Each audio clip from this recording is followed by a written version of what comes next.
জয় শ্রীকৃষ্ণা, রাধে রাধে। এখন আমরা সবাই গোপাল সেবা করতে চাই, কিন্তু আমরা এখনও যারা দীক্ষা গ্রহণ করিনি তাদের মনে হয়তো কিছু প্রশ্ন থেকে থাকে যে আমরা তো এখনও দীক্ষা গ্রহণ করিনি, তাহলে কি আমরা গোপাল সেবা করতে পারবো? বা আমরা কি গোপাল সোনাকে ভোগ নিবেদন করতে পারবো?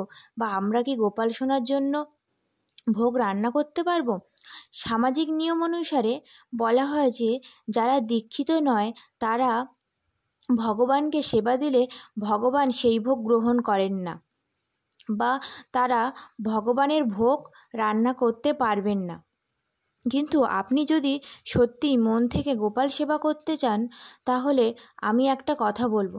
দেখুন, গোপাল সেবা করাটা আপনার উপর নির্ভর করে না। আপনি চাইছেন বলেই যে আপনি গোপাল সেবা করবেন এটাও কিন্তু না, বা আমি চেয়েছি বলে আমি গোপাল সেবা করছি এটাও কিন্তু না।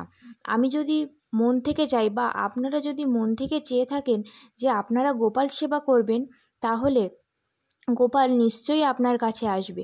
গোপাল তখন দেখবে না যে আপনি দীক্ষা গ্রহণ করেছেন কি করেননি।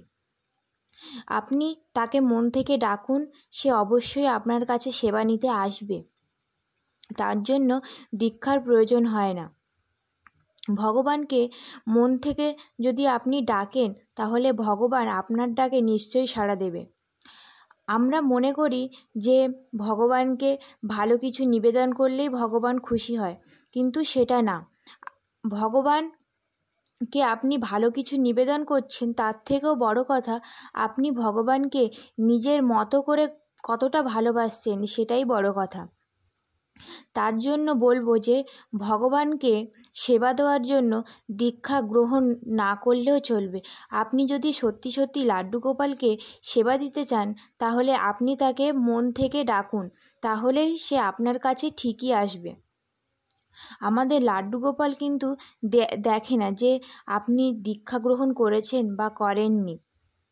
লাড্ডু গোপাল কিন্তু এটাই দেখবে যে আপনি তাকে আপনার পরিবারের সদস্য বলে মনে করছেন। তো আপনি যখন তাকে বাড়ি নিয়ে আসবেন, সে কিন্তু আপনার পরিবারের একজন হয়ে যাবে।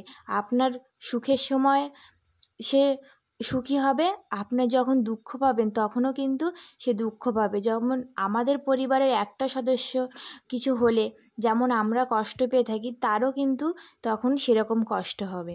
সেই জন্য দীক্ষা না গ্রহণ করলেও আপনি গোপাল সেবা করতে পারবেন। রাধে রাধে।